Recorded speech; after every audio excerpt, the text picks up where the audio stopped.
All right, folks. It is January 10th. I hope you're having a great start to your week here on a Monday that is still looking kind of gloomy for crypto. Obviously, Bitcoin is down, sitting at around 41.8K at this moment.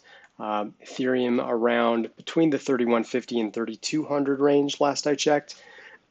And there's a lot of discussion related to whether we're in a bear market now officially. Obviously, we had a pretty record setting roughly year and a half that started right around Black Thursday when prices, of course, dropped anywhere between half their values to even over 80% of their values all over crypto.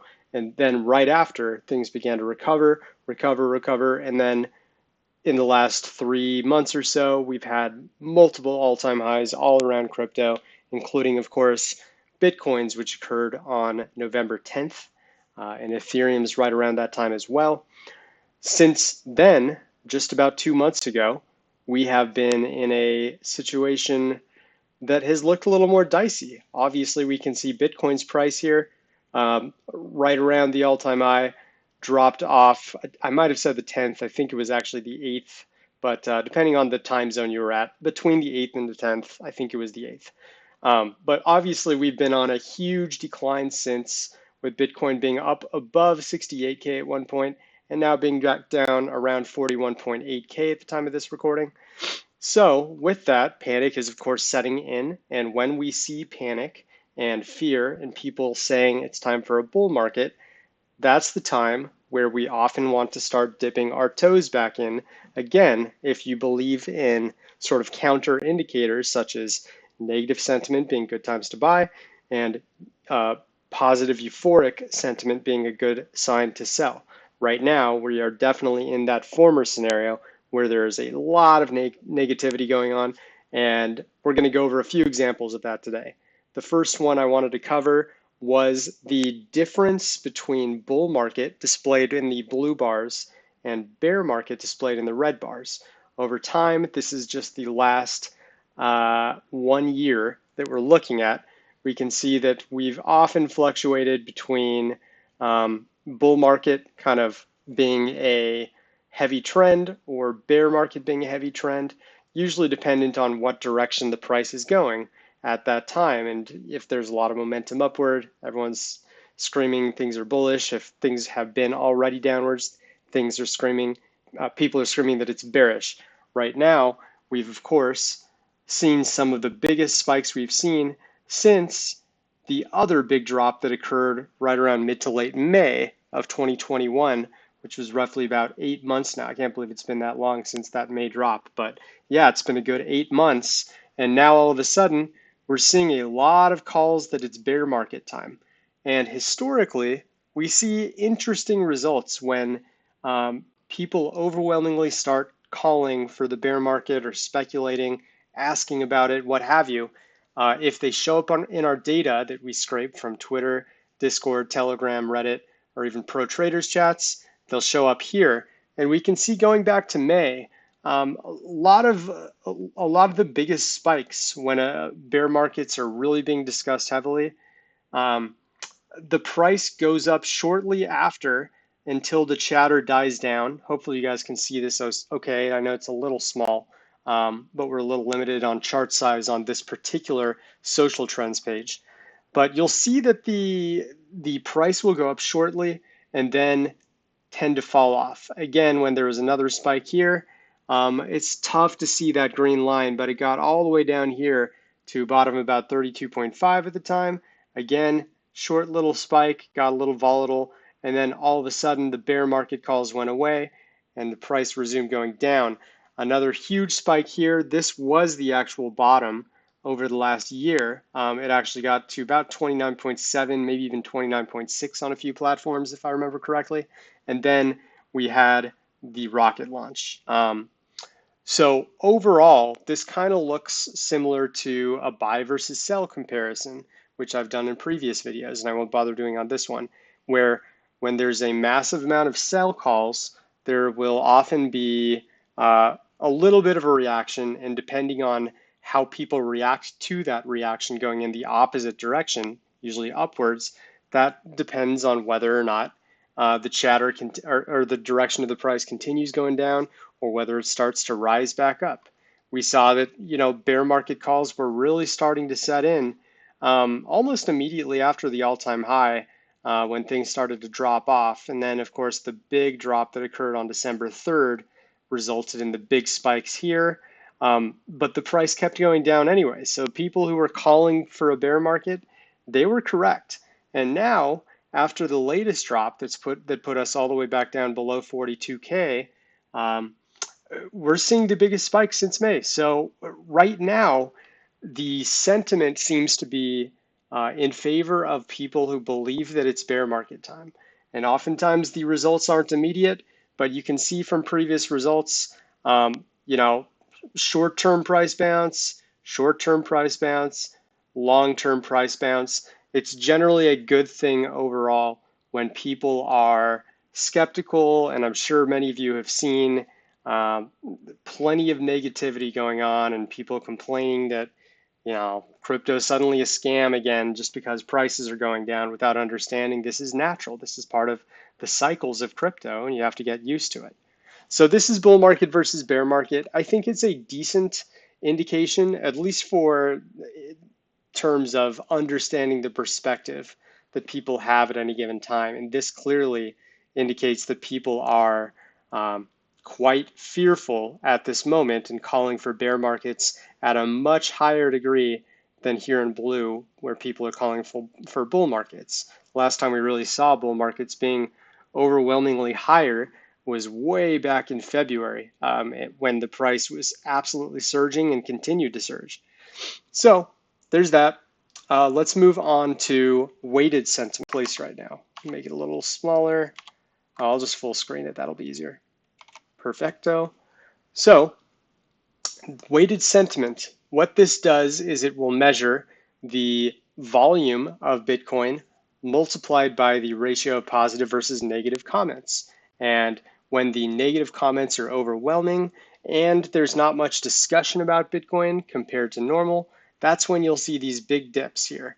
And when there are dips where everyone is negative, even when the price has risen and people are in doubt, usually it'll continue going up until people start getting positive. And what do you know? As soon as people got positive, that's when this April all-time high hit and then fell off the face of the planet until people got negative again. And once they got negative, that was basically an indication that the bottom was near.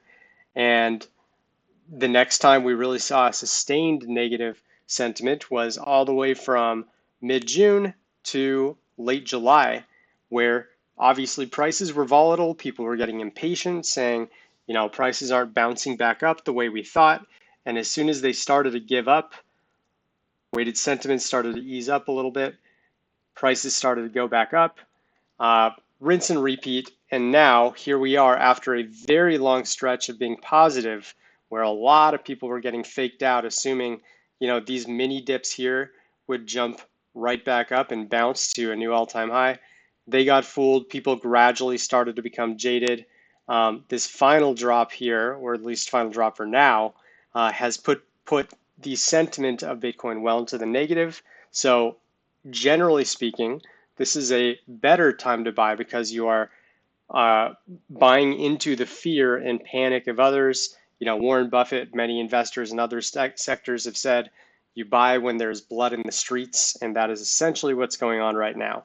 Not quite the record-setting pain that we saw back here in July, but it's still pretty close. I mean, what this measures is the standard deviation below the normal normal sentiment of Bitcoin, and we're about half up, what I guess we'd call it a half a point standard deviation below normal, which is pretty significant. And then we have social dominance. I mentioned how less volume overall and less discussion related to a certain asset can often be a sign that people are becoming disinterested or just capitulating or only caring about altcoins, as this is sort of showing right now. This is the social dominance of Bitcoin, which measures the percentage of discussion of Bitcoin compared to the other top 100 altcoins by market cap. And when the percentages are down, this is an indication that uh, people are more interested in other assets right now because altcoins, even during this dip, many have gotten hammered, but a few of them from opportune groups that have been able to catch a lot of bottoms and ride up a quick pump, they've been quite interesting. And when people are quite bored about Bitcoin for the last 2 months, if not depressed about Bitcoin because of all the drops, they'll look for more exciting and volatile assets. And even with all this drop, um, we haven't really seen a significant rise in interest in Bitcoin again. So we're looking at the past year, and we can clearly see everyone was talking about, I exaggerate when I say everyone, but a lot of people were talking about Bitcoin, with about 41, 42% of discussions related to in crypto being related to Bitcoin, compared to the rest of the top 100 assets. And this is a good sign. This means that if there is a dip, a lot of people are going to recognize it. There's going to be a lot of polarization and circulation and active addresses moving around trying to get their hands on uh, bottom dwelling prices. So obviously, prices jumped back up here. Bitcoin was still being talked about a lot. Notice how when it started to dip below this line, now this line I drew, and it's kind of arbitrary, but I've kind of found that around the 20% line, it's a sign that it's a bit dangerous to be in Bitcoin specifically, and only for Bitcoin, because it's still the most talked about asset out of any, even when it's at these lowest prices. But below 20%, we tend to see that it's in a bit of a danger zone because it's being ignored in favor of other altcoins.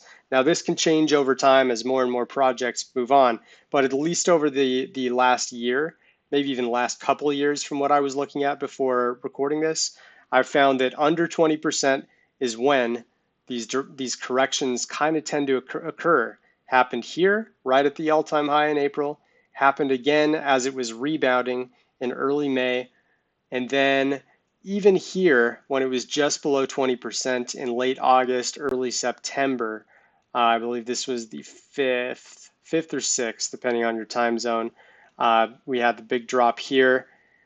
Bitcoin started to be discussed a lot more when it was bottoming out here.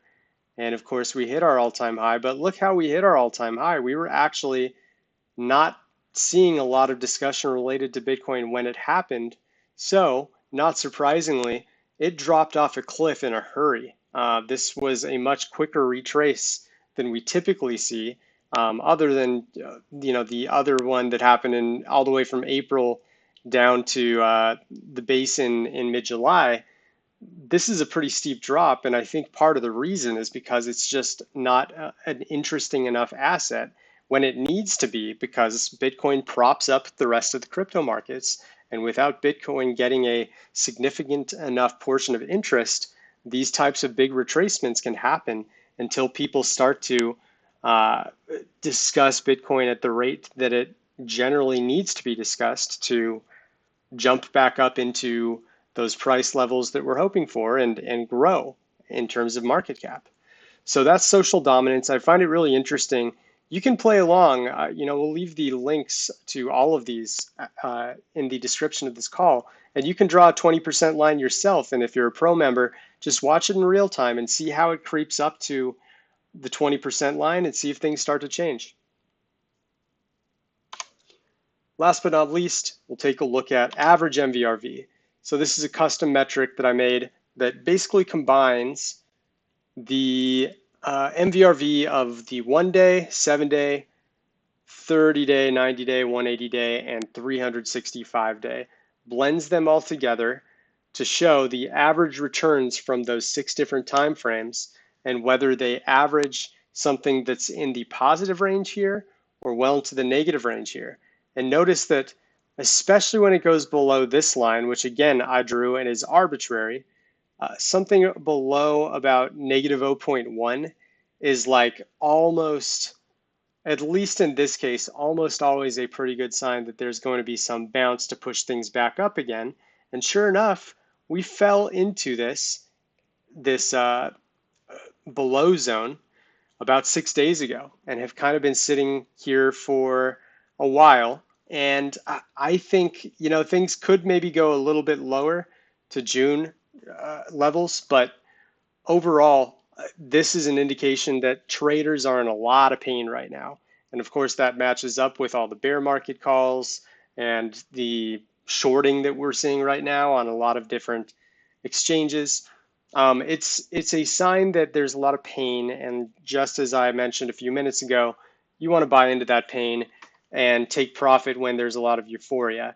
So right now we're in that zone where it looks to be pretty close to, you know, capitulation slash fear time. And this is, of course, not investment advice, nor are any of our videos. But all things considered, historically, this average MVRV metric being where it is a better sign than average that you can buy without a lot of risk involved. So keep in mind this metric, as well as the fact that people are very fearful, according to this, and mentioning bear market at a very high rate.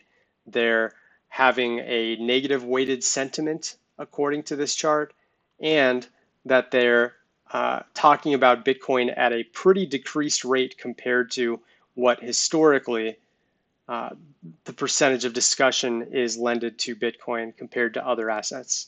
Hope this helped, guys. Hope you're having a good second week of January here. Stay warm, stay safe. Talk to you soon.